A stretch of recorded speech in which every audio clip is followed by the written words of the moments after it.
BMW 4 Series, coming for CarPlay. Now, on the CarPlay unit, this is what you get.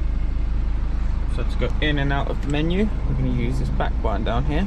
Press and hold it, and it can switch between the original BMW screen. I press and hold it again one more time. Goes back to the CarPlay that we fitted.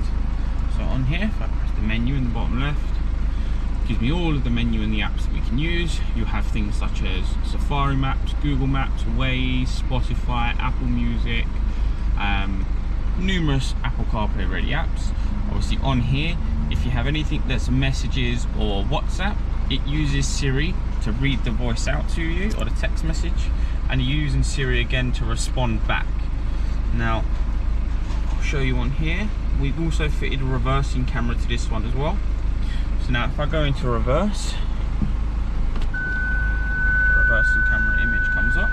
Obviously it's giving you movable guidelines, so when I'm turning the steering wheel, you've got left and right with sensor indication in the top right hand corner of the screen.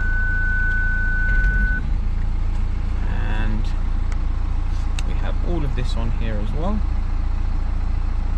So if I scroll over to